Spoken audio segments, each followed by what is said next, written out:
बच्चों, आज की वीडियो में हम फैक्टराइजेशन सीखेंगे, बिल्कुल बेस से। ठीक है। मैंने यहाँ पर कुछ आइडेंटिटीज़ भी लिखा है जिसका प्रयोग है। ठीक है, और भी आइडेंटिटीज़ हैं। फिलहाल हम स्टार्ट करते हैं। और मैंने लिया है सबसे पहले सिंपल, बिल्कुल आसान।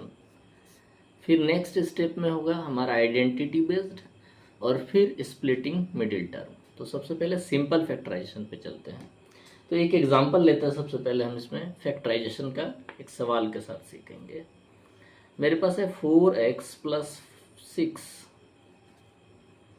मुझे इसमें इसको क्या करना है, फैक्टराइज करना है। फैक्टराइज मीन्स इसमें से क्या दोनों में कॉमन है। सबसे पहले तो ये ध्यान रखना है कि यहाँ पर अगर साइन प्लस या माइनस है तो ये दो टर्म में आ गया, एक दो टर्म हो गया।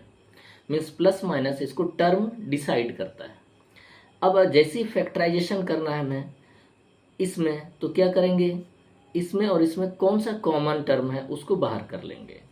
जैसे 4x, अगर मैं 4x की बात करूं तो 4x का फैक्टराइज अलग अगर करें तो 4 के लिए 2 इंटू 2 और x का x हो गया। फिर 6 का हो गया 2 इंटू 3। तो आप देख सकते हैं कि 2 यहाँ भी है, 2 यहाँ भी है। इसका अर्थ है कि दोनों में 2 कॉमन हो जाएगा। और 2 के अलावा कौन बचा, 2x। मैंने ब्रैकेट यहाँ लिया, 2x ले लिया, प्लस 2 यहाँ हट गया बाहर की ओर, बचा कौन, 3 हो गया। तो इसका हमारा फैक्टराइजेशन जब हम लेंगे तो 2 और 2x प्लस 3 हो जाता है। ठीक है। नेक्स्ट एक और सवाल लेते हैं। दूसरा सवाल 6x प्लस 36। अब आप इस तरह से भी चेक कर सकते हैं, अदरवाइज आप यहाँ से डायरेक्ट आइडिया लगा सकते हैं। जैसे 6 है, क्या 6 और 36 में कुछ कॉमन बन रहा है। तो मुझे दिख रहा है कि ये 6 है और यहाँ 36 जो है 6 के टेबल में आता है। इसका मतलब मैं 6 कॉमन अगर लूँ और इसको डिवाइड कर दूँ, 6 चला गया, x बचेगा, प्लस 6 से इसको डिवाइड करेंगे, 6 गुने 6 36 हो जाएगा। तो हमारा ये फैक्टराइजेशन ओके हो गया। ठीक है। अब नेक्स्ट लेते, मैंने नेक्स्ट सवाल लिया अगेन, मैंने नेक्स्ट सवाल लिया है। अब इसमें और इसमें क्या कॉमन है ये चेक कर लेते हैं। तो मैं इसको एक बार यहाँ पर फिर से देखता हूँ, ध्यान से देखना है। इसमें फैक्टराइज 8 का 2 2 2 हो जाएगा इसका। अच्छा, एक्स क्यूब का एक्स एक्स एक्स मल्टीप्लाई, और इसमें हो जाएगा 1 2 हो गया, और एक्स स्क्वायर का एक्स गुने एक्स। अब हम चेक करते हैं दोनों में क्या मिल रहा है। एक एक्स मिल रहा है, दूसरा भी मिल रहा है। चलो ठीक है, तो एक्स स्क्वायर मैं यहाँ पर कॉमन रख लेता हूँ। फिर एक 2 भी मिल रहा है, 2 भी कॉमन हो गया। अब यहाँ पर क्या बचेगा, तो 2 4 जा 8, देखिए 2 2 जा 4 आ गया। ठीक है, 4 एक्स स्क्वायर से डिवाइड, एक एक्स बचा, यहाँ पर एक एक्स, प्लस 2 से डिवाइड किया 1, एक्स स्क्वायर कट गया, तो टोटल क्या बचा, 1। ये पूरा ही कॉमन हो गया। ठीक है। हमेशा अगर ऐसा कुछ है तो हमें ध्यान रखना, जो कम पावर है वो कॉमन हो जाएगा। अगर दोनों में कॉमन बन रहा है सेम, तो यहाँ एक्स का 3 है, यहाँ एक्स का 2 पावर है, तो एक्स का 2 कॉमन हो गया। 2 है, यहाँ सिंगल पावर है, 2 3 टाइम्स है, तो एक 2 कॉमन हो गया। और ये हमारा फैक्टराइज पूरा हुआ। ये तो एक क्या था, सिंपल फैक्टराइजेशन। अब हम चलेंगे आइडेंटिटी बेस्ड में। तो पहली आइडेंटिटी हम ले लेते हैं ए स्क्वायर माइनस बी स्क्वायर वाला। ठीक है, एक सवाल लेंगे। अगर मैं यहाँ पर सवाल लेता हूँ, तो मैंने एक सवाल यहाँ ले लिया 4 माइनस एक्स स्क्वायर, दूसरा ये है। तो मैं एक सवाल लेता हूँ, आइडेंटिटी बेस्ड पे सवाल ले रहे हैं। तो पहली आइडेंटिटी का प्रयोग करेंगे हम, इस तरह का इसका सवाल। तो 4 माइनस एक्स स्क्वायर, देखिए यहाँ पर माइनस है और इधर एक्स का स्क्वायर। क्या 4 में भी किसी का स्क्वायर बन सकता है क्या? तो मैं यहाँ 2 का स्क्वायर ले सकता हूँ, 2 का स्क्वायर 4 है, माइनस एक्स स्क्वायर। फाइनली इसको देखते ही मुझे ये पता चल गया कि ये ए स्क्वायर माइनस बी स्क्वायर की आइडेंटिटी पे जा सकता है। तो ए हो गया इसमें 2 और बी हो गया एक्स।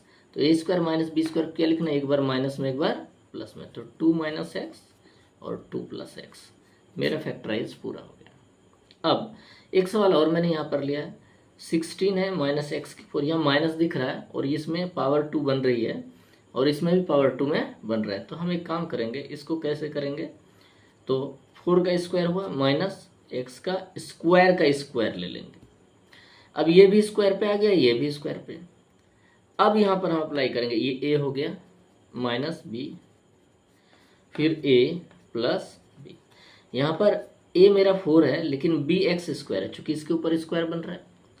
अब यहाँ पर एक और चीज़ देखना हमें, 4 माइनस एक्स स्क्वायर आ रहा है, तो क्या इसमें भी स्क्वायर फिर बन सकता है क्या?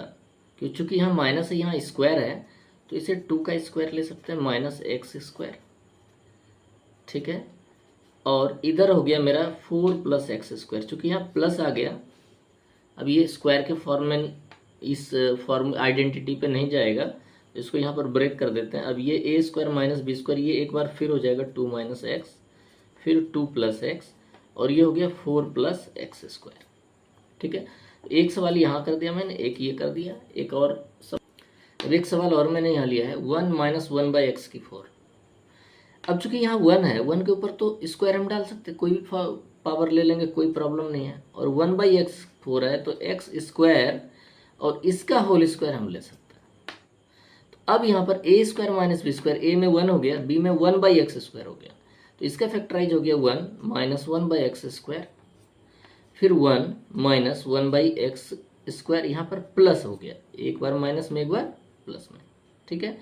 अब यहाँ पर फिर माइनस दिख रहा है और स्क्वायर दिख रहा है, तो इसको हम फिर से अप्लाई करेंगे, 1 का स्क्वायर माइनस ये 1 बाई एक्स है, इसका स्क्वायर, ठीक है।